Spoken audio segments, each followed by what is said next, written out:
आदाब, सत श्री अकाल। आप सभी का शचीज एकेडमी में एक बार फिर से बहुत बहुत स्वागत है। और आज हम डिस्कस करेंगे इंडियन इकोनॉमिक डेवलपमेंट, जो क्लास 12 की इकोनॉमिक्स की बुक है, उसका पहला chapter Indian economy on the eve of independence. यानी कि भारत को जब ब्रिटिशर्स ने हमारे हाथ में सौंपा, हमारी गवर्नमेंट के हाथ में सौंपा, हमारे राजनेताओं के हाथ में सौंपा, तो उसके हाल क्या थे, उसका खेती कैसी थी, उसका ट्रेड कैसा था, उसकी इंडस्ट्रीज कैसी थी, उसके उद्योग कैसे थे, उसके लोग कैसे थे, अनपढ़ थे, पढ़े लिखे थे, क्या उन्हें 2 वक्त का खाना मिलता भी था कि नहीं मिलता था, ये सब चीजें हम इस चैप्टर में जानेंगे। तो सबसे पहले आप इस हेडिंग को देख लीजिए, an in account of step wise systematic exploitation of Indian economy. तो इस चैप्टर में आपको वो सब चीजें मिलेंगी जो अंग्रेजों ने हमारे देश को बर्बाद करने के लिए की। यानी कि उन्होंने स्टेप वाइज तरीके से, क्रमबद्ध तरीके से हमारी अर्थव्यवस्था को धूमिल किया, बर्बाद किया, हमारे लोगों को बर्बाद किया, हमारे उद्योग को बर्बाद किया, हमारी खेती को कहीं का नहीं छोड़ा। इसको सिर्फ उन्होंने एक ऐसे देश के रूप में देखा जो उन्हें रॉ मटेरियल दे सके, जो उन्हें नौकर दे सके उनकी सेवा करने के लिए, जो उनके उद्योगों को से जो माल आ रहा था, जो फिनिश प्रोडक्ट्स आ रहे थे, जो वो माल बना रहे थे, उसको बेचने के लिए उन्हें एक मार्केट मिल सके। ये एक कॉलोनी थी उनके लिए। कॉलोनी एक ऐसा देश होता है, एक ऐसा एरिया होता है जहां पर लोग आधिपत्य करते हैं, उसे जीतते हैं और वहां से वो लोग फीडर इकोनॉमी की तरह काम लेते हैं। यानी कि वो देश उनको सपोर्ट करता है, वो कभी भी उसे अपना देश नहीं मानते। तो अंग्रेजों ने इसे कभी अपना देश नहीं माना, इसे सिर्फ लूटा है, ये आपको याद रखना है। और सिस्टमेटिकली यानी क्रमबद्ध तरीके से उन्होंने स्टेप वाइज तरीके से इसे बर्बाद किया, 200 साल तक इसे लूटा। तो आप इस बात को हमेशा याद रखिएगा जब भी आंसर्स लिखें। अंत में कुछ रेलवेज और रोडवेज का जिक्र आएगा, जहां पर उन्हें कुछ पॉजिटिव पॉइंट्स दिखाए जाएंगे जो इस चैप्टर में है, तो वो बाद में डिस्कस करेंगे। यानी कि आपको ये देखना है यहाँ पर कि खेती को, उद्योग को और उन्होंने हमारी अर्थव्यवस्था को, यहाँ के लोगों को किस तरह बर्बाद किया, ये चैप्टर आपको ये बताता है। आजादी के पहले हमें ऐसा देश प्राप्त हुआ था। तो देखिए, चलिए हाइलाइट्स, हम इस चैप्टर में क्या क्या पढ़ेंगे। Why British wanted to colonise India, Britishers इस देश को जीतना क्यों चाहते थे, इसे कॉलोनी क्यों बनाना चाहते थे, पहले ये डिस्कस करेंगे। फिर स्टेट ऑफ इंडियन इकोनॉमी, उस समय भारतीय अर्थव्यवस्था कैसी थी। देखिए यहाँ पे बहुत ही हम संक्षिप्त में यानी कि ब्रीफ में डिस्कस करेंगे, क्योंकि इतना टाइम हमारे पास नहीं होता, ना ही डिटेल में आपको इतना ज्यादा पढ़ना है। 12th क्लास में बहुत ही ब्रीफ में ये चीजें आपको दी गई है। बाकी अगर इंटरेस्ट हो तो आप बहुत सारी बुक्स हैं इसके ऊपर पढ़ सकते हैं। स्टेट ऑफ इंडियन एग्रीकल्चर, फिर खेती का क्या स्तर था। स्टेट ऑफ इंडस्ट्रियल सेक्टर, हमारी जो उद्योग है उसका क्या स्तर था। स्टेट ऑफ फॉरेन ट्रेड, हमारे फॉरेन ट्रेड जो विदेशी व्यापार है उसका क्या स्तर था। डेमोग्राफिक प्रोफाइल, हमारे लोग कैसे थे, उनका मतलब बर्थ रेट, डेथ रेट, ये सब कैसे थे। ऑक्यूपेशनल स्ट्रक्चर, हमारे अधिकतर लोग कहाँ कहाँ काम करते थे, खेती में काम करते थे, उद्योग में काम करते थे, या टर्शियरी सेक्टर, बैंकिंग वगैरह इन सब में काम करते थे, कम्युनिकेशन में। इंफ्रास्ट्रक्चर, हमारी संरचना कैसी थी, यानी कि रोड, रेल, ट्रांसपोर्ट वगैरह सब कैसे थे हमारे, डिस्कस करेंगे। ओके, देन आइए next, why British wanted to colonise India. अब ब्रिटिशर्स इस देश को कॉलोनी बनाना ही क्यों चाहते थे। कॉलोनी देखिए, इसका हिंदी वर्ड होता है उपनिवेश देश। उपनिवेश यानी कि जिस देश को जीता जाए और वहां की एरिया को कॉलोनी की तरह यूज किया जाए, जो मदर नेशन है उसको सपोर्ट करे, जो एक जैसे ब्रिटेन है वो इसका कॉलोनी का एक रूलिंग नेशन था। तो रूलर्स कौन थे, यहाँ ब्रिटेन था, और हमारा देश क्या था, कॉलोनी था। यानी कि यहाँ से वो सब चीजें ले जाने वाले थे अपने देश के लिए, उनका देश कभी नहीं था, ये हमारा ही देश है, राइट। तो ब्रिटिशर्स ने इसको लूटा क्रमबद्ध तरीके से। कैसे, to find a feeder economy, उन्हें एक ऐसा देश चाहिए था जो उन्हें फीड कर सके, फीड यानी उनका भरण पोषण कर सके, उन्हें सारी चीजें मुहैया करा सके। जैसे for its industrial revolution, Britain में आपको पता होगा कि इंडस्ट्रियल रिवोल्यूशन यानी कि औद्योगिक क्रांति लाई, वहां फैक्ट्रीज बन गई, उद्योग बहुत होने लगा, और वहां के जो लोग थे उनकी हालत भी खस्ता थी उस समय। देखिए, लंदन एक ऐसा शहर था एक समय पर जो कूड़े में दब गया था, आप पढ़िए हिस्ट्री उठाकर, ठीक है। वहां के लोगों को सोने की जगह नहीं मिलती थी, रस्सियां टांग टांग कर सोते थे।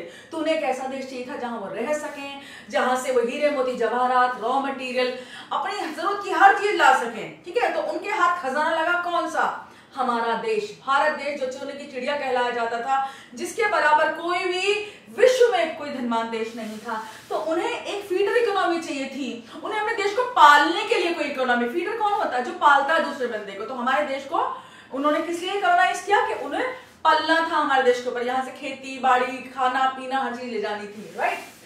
That could supply free raw material.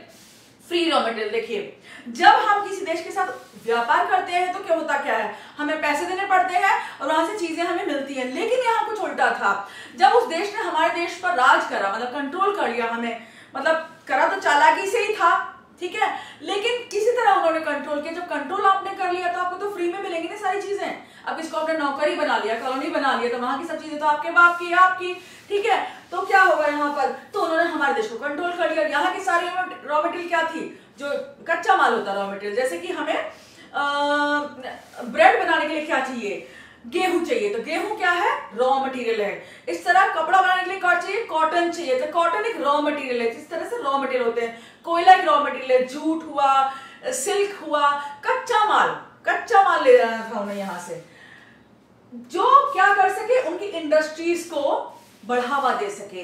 अब उनके उद्योग तो लगा लिए, बहुत सारी फैक्ट्री तो लगा ली, पर ब्रिटेन इतना बड़ा देश भी नहीं है, आइलैंड ही तो है भाई, वहां पर सब चीज उगा सके। तो भारत इतना बड़ा देश है जिसको हम सब कॉन्टिनेंट कहते हैं आज भी, तो इसमें सब तरह की रॉ मटेरियल है, सब तरह का मतलब खनिज पदार्थ है, jute, cotton, raw material, silk, diamonds, James, सब चीजें थी। तो यहां से उन्हें भंडार मिला जो उनकी इंडस्ट्रीज को आगे डेवलप कर सकता था, उनको रॉ मटेरियल दे सकता था ताकि वो फिनिश प्रोडक्ट्स बना सके।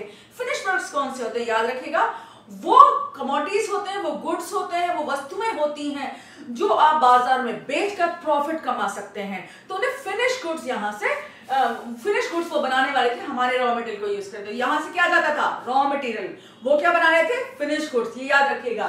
Then and market to sell their products for coming centuries. अब देखो मैंने क्या कहा, याद रखने के लिए कहा ना कि रॉ मटेरियल यहां से जा रहा था, वो क्या बना रहे थे, अपने देश में इंडस्ट्रीज को डेवलप कर रहे थे, विकसित कर रहे थे, वो बना रहे थे यहाँ फिनिश प्रोडक्ट्स, वस्तुएं बना रहे थे जो भारत के बड़े से मार्केट में बेचे जा सके। आपको पता होगा आजकल बहुत सारे वीडियोस वायरल हो गए हैं, जयशंकर सुब्रमण्यम जी के वीडियोस बहुत सारा हम देखते हैं, उसमें बताया जाता है कि इंडिया आजादी से पहले, ब्रिटिशर्स के आने से पहले पूरे वर्ल्ड का 1/4 यानी 25% ट्रेड करता था पूरा। अभी भी इंडिया अभी उभर के आया है 5th लार्जेस्ट इकोनॉमी, उस समय 4th लार्जेस्ट इकोनॉमी था इंडिया वर्ल्ड का, जब अंग्रेज यहाँ नहीं आए थे।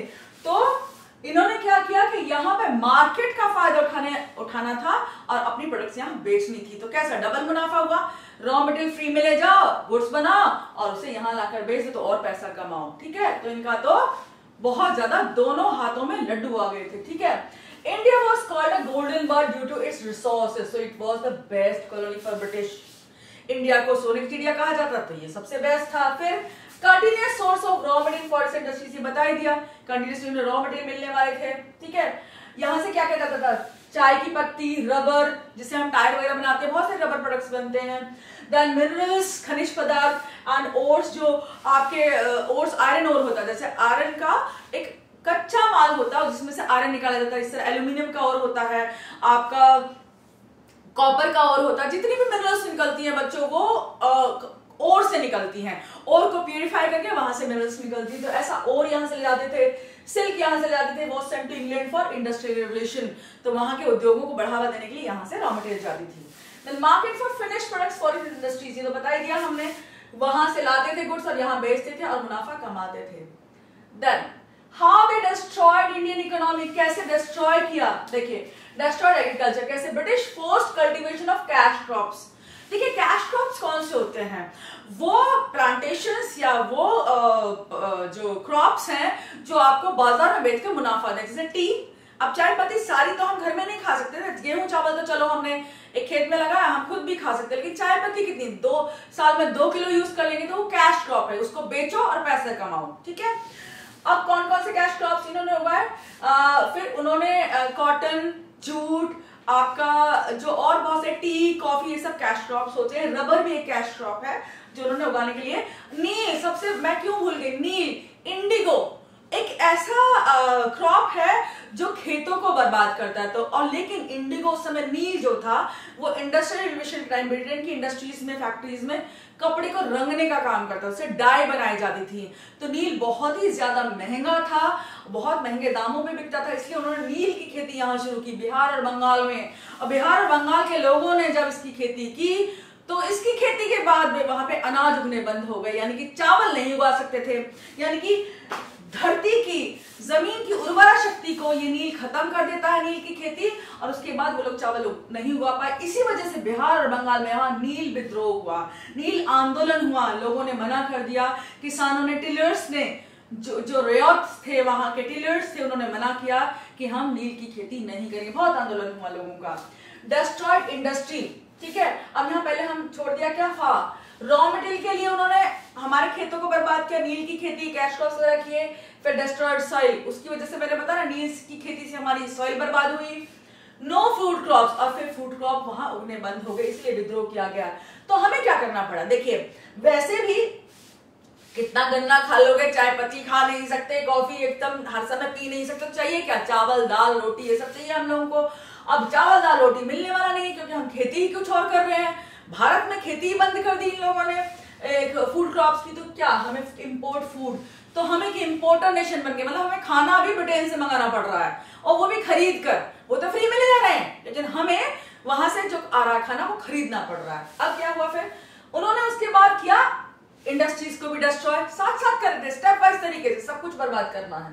Carried away raw material, raw material तो ले ही गए, मैंने पहले बताया। Impose heavy taxes on Indian industries, और इंडियन इंडस्ट्रीज के डोमेस्टिक फंक्शंस पर और बाहर के जो वो एक्सपोर्ट करना चाहते थे, दूसरे देशों को एक्सपोर्ट कर रहे थे, उन्होंने ट्रेड बंद कर दिया। और जो एक्सपोर्ट करते ब्रिटेन को भी चलो एक्सपोर्ट कर दें, हम कुछ पैसा कमाए, तो वहां भी उन्होंने हैवी एक्सपोर्ट ड्यूटी लगा दी, मतलब एक्सपोर्ट करने पे ड्यूटी। जैसे कि अगर मेरा 100 रुपए का माल है, मैं ब्रिटेन एक्सपोर्ट करना चाह रही थी, तो उस पर 100 रुपए की और ड्यूटी लगा दी, यानी कि वो माल महंगा हो गया। अब लोग खरीदेंगे भी नहीं और मैं बेच भी नहीं सकते हम लोग उसको। Then competition from machine made item, यही नहीं, भारत किसके लिए फेमस था, हैंडीक्राफ्ट के लिए। हाथों से बनाई गई वस्तुएं, कलाकारी, कलाकृतियां, पेंटिंग्स हुए, सिल्क आइटम्स हुए, आपके जो वुडन हैंडीक्राफ्ट हुए, ये सब के लिए फेमस था इंडस्ट्रीज हमारी। और बहुत सारी चीजें थी, लेकिन हम नॉर्मली हाथ से बनाते थे, हमारे पास मशीनें नहीं थी। मशीन किसके पास थी, ब्रिटेन के पास। अब ब्रिटेन क्या करता था, हमारा कच्चा माल ले गया, वहां बहुत सारी कमोडिटीज बनाई, और बनाने के बाद इंडियन मार्केट्स में उसको बेचने के लिए ले आए। तो हमारी जो हाथ से बनाई हुई चीजें, आपको पता होगा जब चीज हाथ से बनती है ना, तो उतनी ज्यादा फाइन नहीं होती, उतनी ज्यादा सुंदर, मतलब उसमें एक फिनिश नहीं आता। तो वो फिनिश लाने के लिए मशीन चाहिए, हमारे पास मशीन नहीं थी। तो हमारी जो हैंडमेड गुड्स थी वो वहां की मशीन मेड आइटम से कंपटीशन नहीं कर पा रही थी, और इंडिया में भी उनका बिकना मुश्किल हो रहा था। देखिए ये क्यों हो रहा था, ब्रिटिश तो जानते थे ऐसा होगा, क्योंकि हमारे जो देश के लोग थे उस समय बहुत सीधे थे, और हमने मशीन की कमोडिटीज कभी देखी नहीं थी। हमारे लिए हमारी गुड्स तो बहुत इंपॉर्टेंट थी नहीं। अब जो नई चीज बाहर से आती है वो हमारी इंपॉर्टेंट हो जाती है। आज भी देखा होगा ना, बाहर की इंपोर्टेड चीज इंपोर्टेड है, भाई ये अमेरिका से आया, भाई ये जर्मनी से आया। हम आज भी वहां की चीजों को देखकर एकदम से आकर्षित हो जाते थे। ऐसे ही इंडियंस उस समय क्या आकर्षित हुए, और हमारी वस्तुएं हमारे देश में बिकना बंद हो गई, बाहर तो छोड़ ही दीजिए। डिस्ट्रॉयड ट्रेड, अब उन्होंने हमारे उद्योग को खत्म कर दिया। नो रॉ मटेरियल, भाई यहाँ रॉ मटेरियल नहीं बचता था, कच्चा माल ही नहीं, तो हम उत्पादन क्या करेंगे, फैक्ट्रीज में, फैक्ट्रीज बंद होने लगी हमारी। हैवी एक्सपोर्ट ड्यूटीज, बाहर हम भेजेंगे, भाई उत्पादन नहीं होगा तो भेजने लायक भी नहीं है। किसी के दुक्के ने बेचारे ने उत्पादन कर भी लिया कहीं से रॉ मटेरियल अरेंज करके, तो फिर वो बिकना नहीं है, ना तो भारत में बिकना है क्योंकि मशीन मेड गुड्स से कंपटीशन है, ना ही भारत से बाहर भेज सकते क्योंकि बाकी देशों से ट्रेड कर नहीं सकते, ब्रिटेन में एक्सपोर्ट ड्यूटी लगी हुई है। Then competition from machine made goods in Indian market, ये बता ही दिया हमने। देन अब आइए next, Indian economy and independence before the British rule. अब मोटी मोटी चीजें हमने समझ ली, अब सटीक चीजें जो चैप्टर में लिखी हुई है वो थोड़ा आप देखते चलिए फटाफट।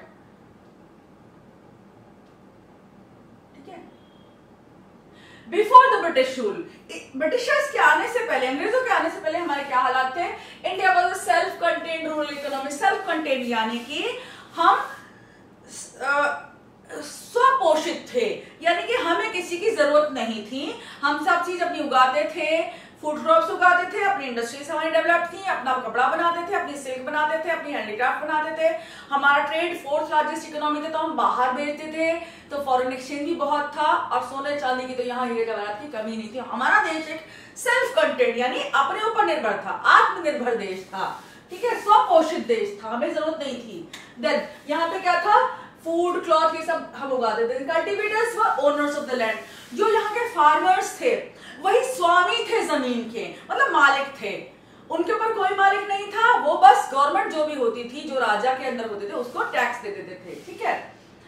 The industry was well developed and famous, यहाँ की जो इंडस्ट्री थी वेल डेवलप्ड थी, मैंने बता दिया 4th लार्जेस्ट इकोनॉमी, तो भैया इंडस्ट्रीज डेवलप होंगी ही, ठीक है। तो यहाँ से क्या किया जाता था, एक्सपोर्टेड, हम क्या एक्सपोर्ट करते, सिल्क के जो भी कपड़ा वगैरह थे, इसी के ऊपर जो रूट है मैं बाद में बताऊंगी, वो सिल्क रूट भी है, इसके ऊपर आप ढूंढिएगा, ठीक है, गूगल पर डाल के। देन हैंडीक्राफ्ट्स, टेक्सटाइल्स, कपड़े यहाँ से जाते थे, आइडल्स यहाँ से, मूर्तियां बहुत जाती थी, मसाले वगैरह हमारे इंडिया के आज भी बहुत फेमस है। देखिए इंडियन फूड वर्ल्ड में धमाल मचा रखा, तो उस समय भी ऐसा ही था कि हमारे स्पाइसेस बहुत फेमस थे, और यहाँ से बहुत सारे स्पाइसेस भी एक्सपोर्ट होते थे। India was famous for exports, वो अपने एक्सपोर्ट्स के लिए बहुत ज्यादा फेमस था, मेटल वर्क्स के लिए, स्टोन वर्क्स के लिए, मतलब पत्थर से भी कलाकारी यहाँ बहुत मशहूर है। आजकल देखिए यूट्यूब शॉर्ट्स में इंडियन टेम्पल्स का इतना ज्यादा ब्रिटिशर से डिस्क्रिप्शन कर रहे हैं, अंग्रेज जो फॉरेनर से इतना ज्यादा उनका बहुत ज्यादा उनको फेमस बना रहे हैं कि देखिए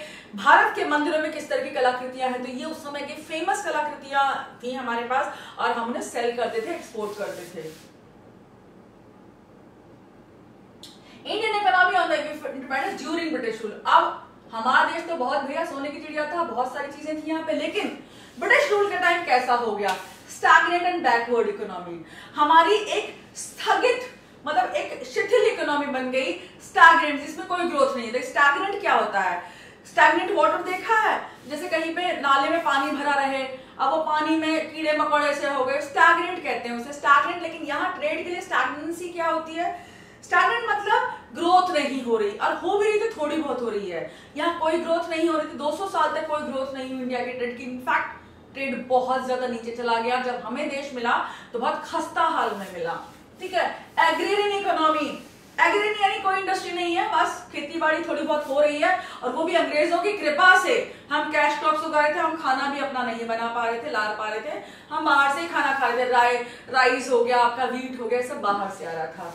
ब्लीक इंडस्ट्रियलाइजेशन, ब्लीक यानी बहुत ही हल्का फुल्का, मतलब मराया सा इंडस्ट्रियलाइजेशन था, कोई इंडस्ट्रियलाइजेशन नहीं हो रहा था यहाँ पर। इंडस्ट्रीज तो भैया ब्रिटेन की डेवलप हो रही थी, यहाँ से भर भर के रॉ मटेरियल जा रहा था, और वो अपने उद्योगों को विकसित कर रहे थे। हैवी इंपोर्ट्स, इंपोर्ट्स, अब खाना भी मंगा रहे तो हैवी इंपोर्ट ही तो होगा भाई। हम खाना, कपड़ा, अपने आइटम्स जो भी हैंडीक्राफ्ट थे, हमारे रोजमर्रा के मशीन वगैरह जो हमने इंडस्ट्रीज में वहां पे बनाई जा रही थी, वो सब यूज करना शुरू कर दिए थे। मतलब हम अपने देश का माल भी यूज नहीं कर रहे थे, क्योंकि हमारी इंडस्ट्री बर्बाद हो चुकी थी। कहां से लेते, हम जो कुछ खरीदारी कर रहे थे वो बाहर से ही कर रहे थे। लैक ऑफ अर्बनाइजेशन, कोई शहरीकरण नहीं हो रहा था, नए नए शहर नहीं बन रहे थे, बस ब्रिटेन अपने हिसाब से जहां उसे जरूरत होती थी, कहीं कहीं कॉलोनी बसा लेता था, कहीं मकान बना लिए, कहीं उसे संसद भवन चाहिए था, संसद भवन बना लिया, कहीं उसे बिल्डिंग चाहिए थी अपने एडमिनिस्ट्रेशन के लिए, अपने सरकारी कामकाज के लिए, तो बनाता, वरना कोई शहरीकरण नहीं था। सेमी फ्यूडल इकोनॉमी, यहाँ पे जो यूरोप में होता था, जो मतलब लोगों को दबाया कुचला जाता था, उस तरह की फ्यूडल इकोनॉमी हमारे देश में चलाई जाती थी। नौकर बनाया जाता था टिलर्स को, फार्मर्स को, उनकी जमीन के अधिकार छीन लिए गए। अब देखिए स्टेट ऑफ एग्रीकल्चर पे आते हैं, खेती के क्या हालचाल थे। देखिए लो प्रोडक्टिविटी एंड प्रोडक्शन, जमीन की फर्टिलिटी तो खत्म हो गई, अब वो प्रोडक्टिविटी क्या करेगी, प्रोडक्शन होगा ही क्या, और प्रोडक्शन भी कम होता चला गया। जब भाई देखिए जमीन की फर्टिलिटी खत्म हो गई तो प्रोडक्शन क्या खाक होगा, तो कोई प्रोडक्शन नहीं हो रहा था। लैक ऑफ मीन्स, मनी नहीं था लोगों के पास में। अब जो जमीनें थी वो किसानों के पास तो थी नहीं, वो जमींदारों के पास चली गई। अब जमीन पर वो सिर्फ काम करते थे नौकरों की तरह। अब बेचारे नौकर के पास इतना पैसा होता नहीं, और वो भी टैक्स देना पड़ता था फिर उन लोगों को, पर जमीन के यूज के लिए टैक्स, और पता नहीं कितने सारे टैक्स उन पर लगा दिए गए। तो उनके पास मुश्किल से मुश्किल बमुश्किल वो थोड़ा बहुत खाना खा पाते थे, वो भी फटे हाल रहते थे, और न कोई पढ़ाई ना लिखाई ना ही कोई खुशहाली। with farmers and high taxes for British led to low production and productivity in agriculture. ठीक है, ये आप स्क्रीनशॉट्स यहाँ पे ले सकते हैं. Exploitation by land settlement system. Exploitation जो था वो land settlement system. Land settlement system कैसा किया उन्होंने सारी जमीन उठा के जमींदारों को दे दी. कि कहा अंग्रेजों का हमारे यहाँ जब उस समय क्या 3 टियर सिस्टम चला दिया. सबसे ऊपर कौन? अंग्रेजी सरकार, ब्रिटिश सरकार, नीचे जमींदार और सबसे नीचे टिलर्स यानी फार्मर्स. ठीक है, तो अंग्रेजों ने जमींदारों से क्या एग्रीमेंट किया कि भाई तुम सारी जमीन ले लो, हमें कोई मतलब नहीं है, इन किसानों को मारो पीटो धमकाओ कुछ भी करो, इनसे खेती कराओ, कैश क्रॉप्स उगवाओ यानी गन्ना चाय कॉफी नील वगैरह खेती करवाओ और हमें इतना अमाउंट फिक्स्ड अमाउंट टैक्स का दे दो. हमें मतलब नहीं तुम इन्हें कैसा ट्रीट करते हो, इससे कैसा व्यवहार करते हो. तो जमीन क्या हुई, सब जमींदारों को चली गई. किसान बेचारे बेहाल, उनके पास कोई जमीन ही नहीं है. उनको थोड़ी थोड़ी जमीन ले लेते थे वो जमींदारों से, उस पर खेती करते थे और टैक्स बहुत ज्यादा हैवी थे.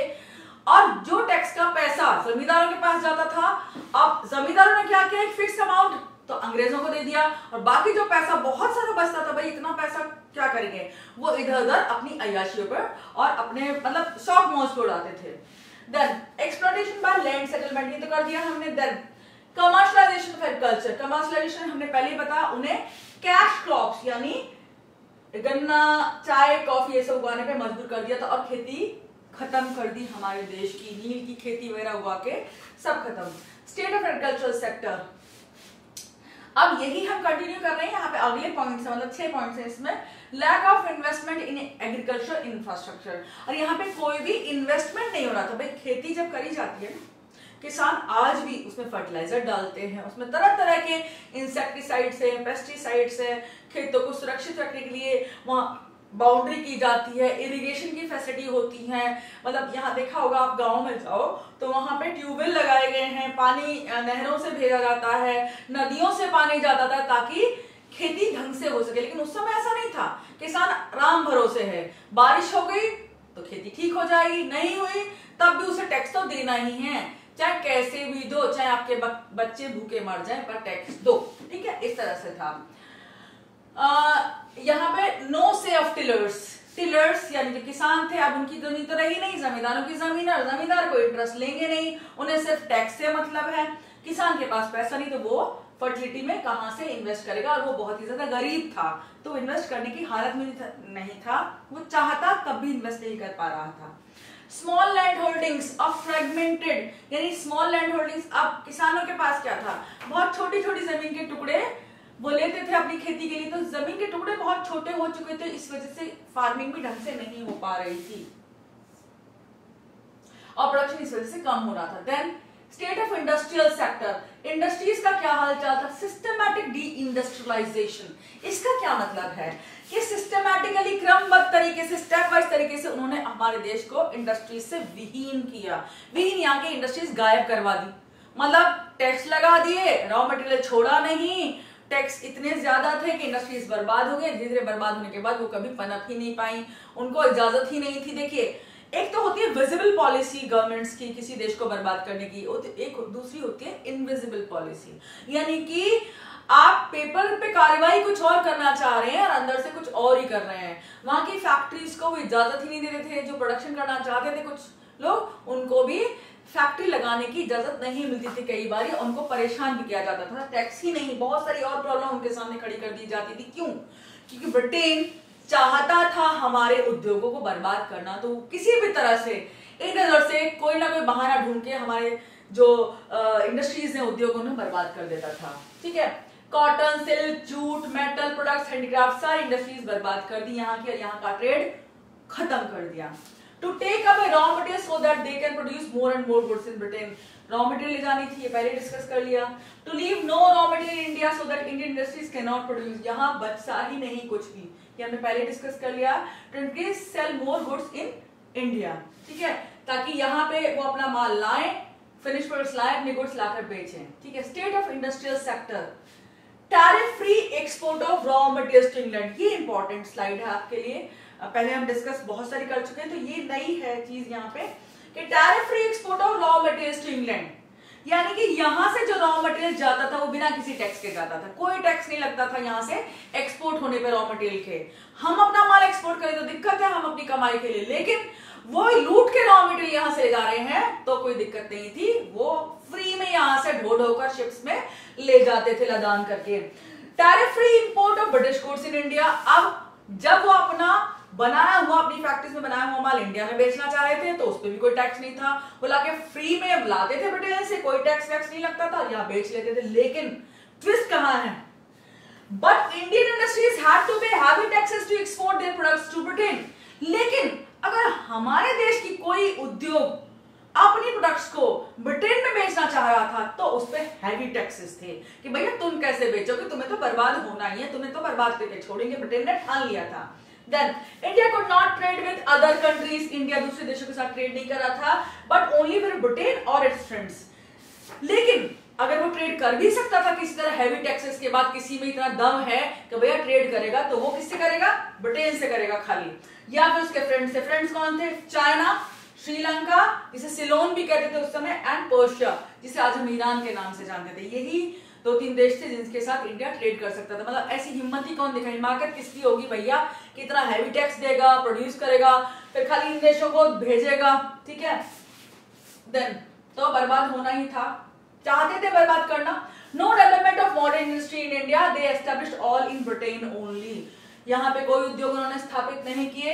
इक्का दुक्का अगर किया भी होगा ना, आपको कहीं हिस्ट्री में मिल जाए तो वो सिर्फ इसलिए किया होगा कि उन्हें जरूरत होगी अपने किसी काम को करने के लिए, वरना भारत का कोई भला नहीं चाह रहे थे वो लोग। फॉरेन ट्रेड, ये थोड़ा मैंने डाला, आप डाल सकते हैं इसको कोटेशन वगैरह को। Romans, India is the sink of world bullion, मतलब पूरी दुनिया का जो पैसा है वो इंडिया, वहां पे इंडिया में भरा पड़ा है। Whole world call India a golden bird, इसे सोने की चिड़िया के नाम से जानते थे। Britain control its trade and use for its own benefits and exploited it, ठीक है। तो ये आप लिख सकते हैं कहीं भी ट्रेड के लिए। How British destroyed Indian trade, कैसे किया? Monopoly control of foreign trade. Foreign trade जो विदेशी व्यापार था, जो ट्रेड था बाहर से के देशों से, वो सब किसके कंट्रोल में था? ब्रिटेन के कंट्रोल में था। तो इंडियंस का कोई ना तो यहाँ की गवर्नमेंट बची थी, ना यहाँ के राजाओं को हरा ही दिया था, पूरे देश को कंट्रोल में कर लिया, तो यहाँ के व्यापार को उन्होंने खत्म ही कर दिया। Then India became net exporter of raw materials. India सिर्फ किस एक्सपोर्टर किसका बच गया? रॉ मटेरियल्स का। यहाँ से सिर्फ रॉ मटेरियल जा रहे थे, कोई फिनिश प्रोडक्ट्स नहीं जा रहे थे। और आपको याद रखना है कि रॉ मटेरियल बहुत सस्ते होते हैं। एग्जाम्पल के तौर पर देखिए, गेहूं जो होता है वो बहुत सस्ता होता है ब्रेड के मुकाबले। जब आप उसी गेहूं को, सपोज करिए कि 5 रुपए किलो गेहूं आ रहा है, 5 रुपए से सस्ता ही आता होगा, लेकिन हम 5 रुपए लगा लेते हैं। जब हम होलसेल में लेते हैं तो मुश्किल से 2-3 रुपए किलो का, एक किलो गेहूं 2-3 रुपए किलो का, 2-3 रुपए का आएगा। अब उस 3 रुपए के सपोज गेहूं को, 1 किलो को, उसमें से आधा किलो ले 1.5 रुपए का, यानी कि उसकी फिर ब्रेड बना दी जाए तो वो ब्रेड कम से कम 60-70 रुपए की बिकती है। तो कहाँ 1.5-2 रुपए और कहाँ 70 रुपए, यानी 68 रुपीज तो सीधा मार्जिन हो गया हमारे बेनिफिट का। तो याद रखिएगा, रॉ मटेरियल हमेशा बहुत सस्ती होती है फिनिश प्रोडक्ट्स के मुकाबले में। तो वो फिनिश प्रोडक्ट्स बेच रहे थे और हम क्या बेच रहे थे? रॉ मटेरियल बेच रहे थे इंडिया, और वो फ्री में जा रहा था, हमें उसका कोई मुनाफा नहीं मिल रहा था। ये याद रखना आपको, ठीक है। Then 50% of Indian exports were directed towards England. Rest was to China, Sri Lanka वगैरह। हमने देख लिया है, ये बस पॉइंट्स आपको याद रखने हैं और आंसर्स में लिखने हैं आपको, कैसे उन्होंने बर्बाद किया। British goods flooded Indian markets, और इंडिया में ब्रिटिश गुड्स ही ब्रिटिश गुड्स दिखाई देते थे, हमारे गुड्स का तो कहीं नामो निशान नहीं था, क्योंकि हम पहले ही बर्बाद हो चुके थे। देन डेमोग्राफिक प्रोफाइल, यहाँ के लोगों का क्या हालचाल था, यहाँ के लोग मर रहे थे, जी रहे थे, क्या कर रहे थे, थोड़ा सा देख लेते हैं हम। Normal Indians were living a very poor and pathetic life, बहुत गरीबी भरी जिंदगी थी उनकी, उन्हें खाने पीने को मिल जाए ये बहुत बड़ी बात थी। कुछ ही इंडियंस ऐसे थे जो 3 वक्त का खाना खा पा रहे थे, और जो कुछ सुपर रिच लोग पहले से राजा महाराजा थे वो थोड़ा बहुत अपने आप को ढंग से कैरी कर पा रहे थे। हाई बर्थ रेट्स 48 पर 1000, तो हाई बर्थ रेट था, बहुत ज्यादा बर्थ रेट था, क्योंकि इंडियंस को इतना एजुकेशन ही नहीं था। चलिए ये तो अपनी उनकी अलग सी प्रॉब्लम है, वो तो एक प्रिमिटिव सोसाइटी की प्रॉब्लम है, वो ब्रिटेन ने उसको करने की कोशिश नहीं की, छोड़ दीजिए। लेकिन हाई डेथ रेट्स पर 1000, डेथ रेट्स बहुत ज्यादा हो गए। बर्थ रेट तो थे ही ज्यादा, वो एक अलग चीज है, लेकिन डेथ रेट ज्यादा होना ये आपकी चिकित्सा सुविधाओं की, हॉस्पिटल्स की कमी होना, यानी कि जो दवाइयाँ गोलियां हैं वो भी इंडियंस को मिलनी बंद हो गई थी। यहाँ डेथ रेट बहुत ज्यादा हाई था, लोग बहुत मर रहे थे किसी भी वजह से। High infant mortality rate. यहाँ का ऑक्यूपेशनल स्ट्रक्चर कैसा था? ऑक्यूपेशनल स्ट्रक्चर यानी कि लोग कहाँ कहाँ काम कर रहे हैं, खेती में काम कर रहे हैं, उद्योगों में लगे हुए हैं या सर्विस सेक्टर में लगे हुए हैं। तो जिस देश में सर्विस सेक्टर और उद्योग में ज्यादा लोग होते हैं वो डेवलप्ड कहलाता है। जिस देश में खेती में ही लोग लगे रह जाते हैं वो अंडर डेवलप्ड या लेस डेवलप्ड कंट्री कहलाता है। ठीक है, अब हमारे देश में क्या हुआ था?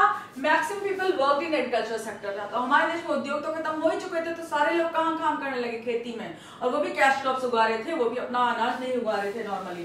प्राइमरी सेक्टर में, तो प्राइमरी सेक्टर क्या होता है? एग्रीकल्चर, एग्रीकल्चर लेबर, जो खेती हर मजदूर होते हैं, खेती हर मजदूरी, फॉरेस्ट्री, जो भी जितने भी आपके बागान वगैरह उनमें काम करना, फिशरीज, मछली पालन, मत्स्य पालन जिसे कहते हैं, एनिमल हस्बेंड्री, प्रजनन वगैरह, जो जानवरों के प्रजनन वगैरह देखते हैं वो लोग, प्लांटेशंस जैसे रबर प्लांटेशन, टी प्लांटेशन, इनमें माइनिंग यानी कि जो आपका जो ओर वगैरह जहां से निकाले जाते हैं, खुदाई की जाती है, जैसे कोल इंडस्ट्री है, आयरन ओर इंडस्ट्री, इन सब में माइनिंग में काम करते थे। तो कितने लोग काम कर रहे थे? 72.7% लोग वहां काम करते, यानी कि 3/4 लोग तो खेती के कामों में या प्राइमरी सेक्टर में लगे हुए थे। मतलब सेकेंडरी सेक्टर हमारा डेवलप नहीं था। सेकेंडरी सेक्टर में क्या आता है? Small and large scale industries, building and construction. इसमें कितने लोग थे? सिर्फ 10.1% लोग थे। ठीक है, then tertiary sector, trade and commerce, transport, storage, communication and other services. Trade तो बचा ही नहीं था आपका ज्यादा, ट्रांसपोर्ट, स्टोरेज और ट्रेड जो था भी वो अंग्रेजों का था, लेकिन वहां पे हमारे 17.2% लोग लगे हुए थे टर्शियरी सेक्टर में। तब इंफ्रास्ट्रक्चर के क्या हालचाल थे? देखिए, बहुत बार क्वेश्चन आता है कि what are the positive points of British rule.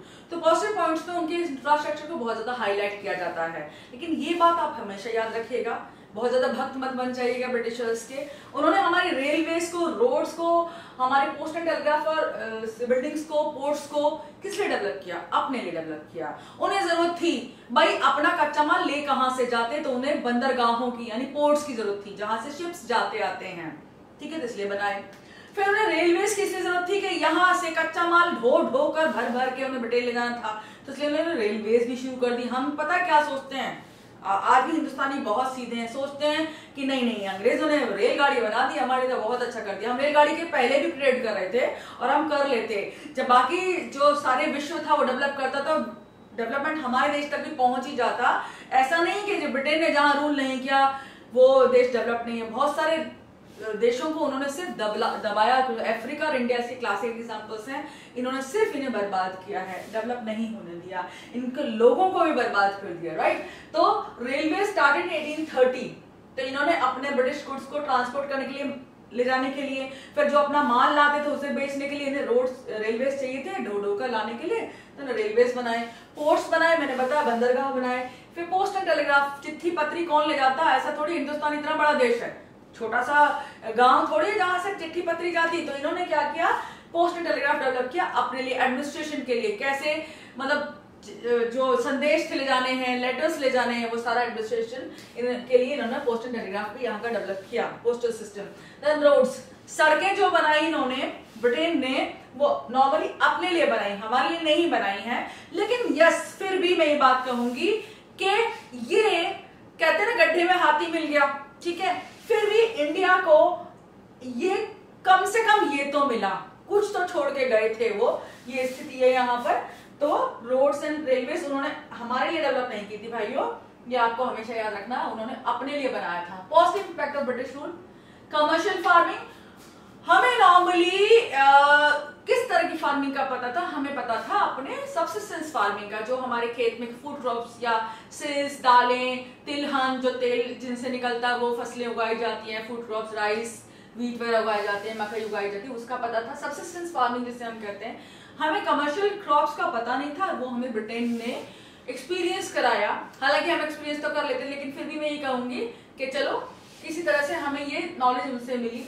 The new employment opportunities, roads और रेल्स डेवलप हुए, तो लोग इधर उधर अब कहीं कहीं नौकरी ढूंढने जाने लगे जो थोड़ा बहुत पढ़ लिख पाए। मॉनेटरी सिस्टम, मॉनेटरी सिस्टम जो मनी सिस्टम था वो एक यूनिफाइड सिस्टम जो आया वो ब्रिटेन की वजह से आया एकदम से। और नहीं तो भारत अभी भी बहुत सारे सिस्टम्स यूज कर रहा होता, कहीं चांदी कहीं सोने के सिक्के, तो शायद वो भी अच्छा होता। हम ये नहीं कह सकते इस बारे में, लेकिन हाँ ये हम पॉजिटिव पॉइंट इनका ला सकते हैं कि उन्होंने मनी सिस्टम डेवलप किया यहाँ पे, then efficient system of administration. लेकिन हाँ जो सिर्फ और सिर्फ एक कंट्रीब्यूशन मैं अपनी तरफ से मानती हूँ उनका, वो है एफिशिएंट एडमिनिस्ट्रेशन। देखो किस तरह छोटी सी ईस्ट इंडिया कंपनी इंडिया में आती है, वो यहाँ के राजाओं को, इतने बड़े साम्राज्य को, इतने बड़े बड़े राजा थे, उन्हें सबको कंट्रोल कर डालती है। तो उनका एडमिनिस्ट्रेशन सिस्टम काबिले तारीफ है, जो एफिशिएंट है, और वाकई उन्होंने ये हमें सिखाया कि किस तरह हम एडमिनिस्ट्रेशन को अच्छा बनाकर किस देश पर, इतने बड़े देश पर राज भी कर सकते हैं। तो ये था हमारा Indian economy on the eve of independence. Chapter हमारा खत्म होता है, इस तरह हम दूसरा चैप्टर भी डिस्कस करेंगे जल्दी। Thank you so much, take care, God bless you.